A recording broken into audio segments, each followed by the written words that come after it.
What's up, trainers? Welcome back to PokePlayLab_DBSHQ, your home for high-level Pokemon TCG strategy and game-breaking deck tech. Today, we're diving into a brand new master deck build featuring Mega Kangaskhan X and Gengar X, a duo that hits like a freight train and keeps pressure on from turn 1 to the final prize card. You'll get devastating tempo swings, disruptive plays, and the kind of closing power that dominates both online matches and locals. If you're a fellow creator, drop your channel link in the comments. I'd love to check out your content, hang out, and show some support. This community grows stronger when we build each other up. Don't forget to hit up the community page for polls, updates, and announcements. Plus check out the announcements playlist for raffles, giveaways, and event news. There's a lot of exciting stuff happening there lately. And if you'd like to support the channel directly, you can find our Cash App link on the YouTube page. Every bit helps me level up the content for all you amazing trainers out there. Alright, time to hit the field and let Mega Kangaskhan X and Gengar X bring the heat. Stay sharp, stay awesome, and as always, keep playing. Our first Pokemon is Kangaskhan X, and we're running 4 copies of it. It's a basic normal type Pokemon with a solid 230 HP. Its first attack, Triple Draw, costs just 1 colorless energy and lets you draw 3 cards. That's an amazing way to start the game, helping you build hand control and set up your plays early. The second attack, Incessant Punching, costs 3 colorless energy and lets you flip 4 coins, dealing 100 damage for each heads. It's definitely a bit of a gamble, but when the flips go your way, you're dishing out up to 400 damage, which is massive. Overall, it's a great opener for momentum, steady draw power early, and explosive damage potential later in the match. Kangaskhan X has a ×2 weakness to fighting types and a retreat cost of 2 colorless energy. Next up, we're running 4 copies of Mega Kangaskhan X, a basic Pokemon with a massive 300 HP, the Mega Evolution form of Kangaskhan. It comes packed with 1 ability and 1 attack that make it an absolute powerhouse. Its ability, Run Errand, lets you draw 2 cards once during your turn if this Pokemon is in the active spot. You can only use 1 Run Errand ability per turn, but it's great for maintaining hand advantage and keeping your plays consistent. Then we've got the attack, Rapid Fire Combo. For just 3 colorless energy, it deals 200 damage, plus you flip a coin until you get tails, doing 50 more damage for each heads. That means the damage potential can skyrocket fast, especially if luck's on your side. With 300 HP, this card can stay in the active spot and take hits while still applying pressure every turn. Don't forget when a Mega Pokemon gets KO, you lose 3 prize cards, so be careful. Also remember you need Kangaskhan X in the active spot first before bringing out Mega Kangaskhan X. It does have a ×2 weakness to fighting types and a retreat cost of 3 colorless energy, but the consistent draw power and explosive attack potential make it totally worth running. Next up, we're running 4 copies of Ghastly, a dark-type Pokemon with 60 HP. It has 2 solid attacks. The first one, Mysterious Beam, costs 1 dark energy. You flip a coin, and if it's heads, you discard an energy from your opponent's active Pokemon. That's great early game disruption to slow your opponent down. Its second attack, Suffocating Gas, costs 2 dark energy and deals 30 damage, simple but reliable chip damage when you need it.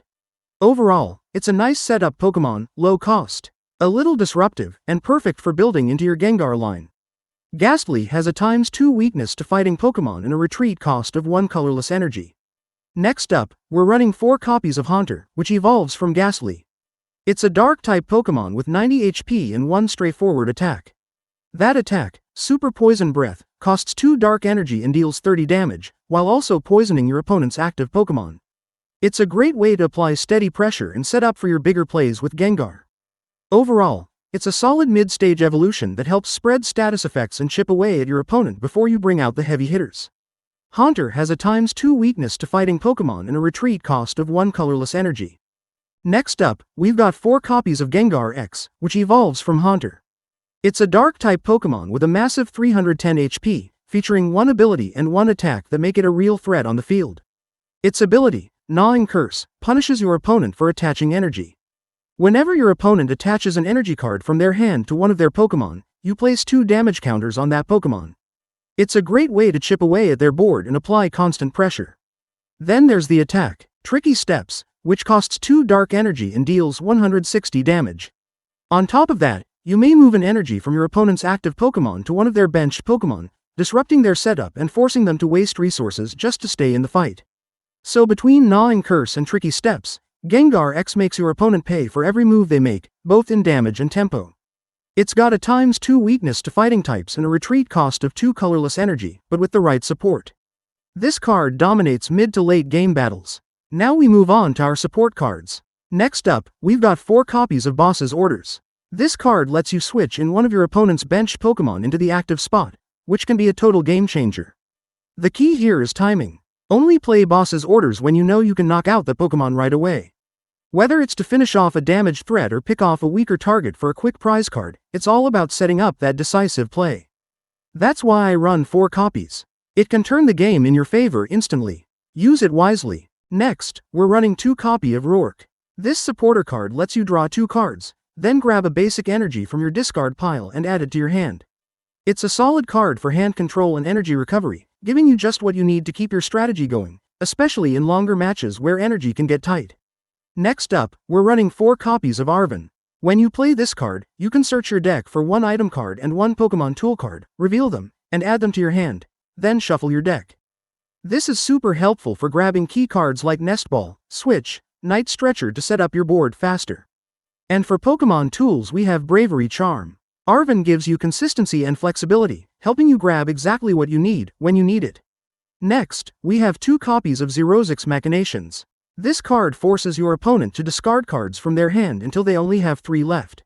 It's an amazing disruption card that really messes with your opponent's hand control, especially if they're sitting on 6 or 7 cards.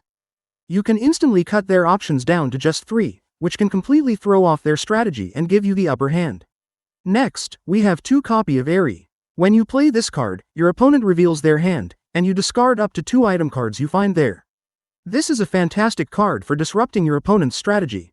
By removing key item cards, Airy gives you hand control and can completely throw off your opponent's setup, especially if they're holding onto combo pieces or search tools. Next, we're running 2 copies of Penny. This card lets you put one of your basic Pokémon and all attached cards back into your hand. Penny is a key card in this deck, especially since we're using basic Mega Evolution Pokémon. Remember, when a Mega Pokémon gets knocked out, your opponent takes 3 prize cards, which can be a huge setback. That's where Penny saves the day. You can use it to pull your Mega Pokémon back to your hand before it gets KO'd, protecting your strategy and keeping control of the match. Next, we're running 4 copies of Nest Ball. This item lets you search your deck for any basic Pokémon and place it straight onto your bench, then you just shuffle your deck. Nest Ball is clutch early on for setting up your board. It helps you grab key Pokémon like Ghastly or Kangaskhan X so you can start building your evolution lines right away. Having 4 copies in the deck keeps it consistent, so you can find your setup pieces quickly without wasting turns digging for basics. Next, we have 2 copies of Night Stretcher. This item lets you put either a Pokémon or a basic energy card from your discard pile into your hand. It's a super flexible recovery card, whether you need to get back a key Pokémon for your strategy or grab a basic energy to set up your next attack. Night Stretcher gives you that utility when you need it most. Next, we're running 1 copies of Super Rod. This item lets you shuffle up to 3 cards from your discard pile back into your deck in any combination of Pokémon and basic energy. While you can definitely mix it up, like bringing back 1 Pokémon and 2 energy, I usually use it to recycle 3 energy cards. That way, we keep our energy count strong and make sure we've always got resources ready to fuel our attackers in the late game. Next, we have 1 copy of Prime Catcher. This powerful card lets you switch one of your opponent's bench Pokémon into the active spot, and if you do, you also have to switch your active Pokémon with one from your bench. This is perfect for pulling up a weaker opponent for an easy knockout. Just remember, you'll have to switch too. Next, we're including 2 copies of Switch. This card lets you swap your active Pokémon with one of your bench Pokémon, which is especially useful if we need to rotate Mega Kangaskhan X or any other Pokémon that needs support.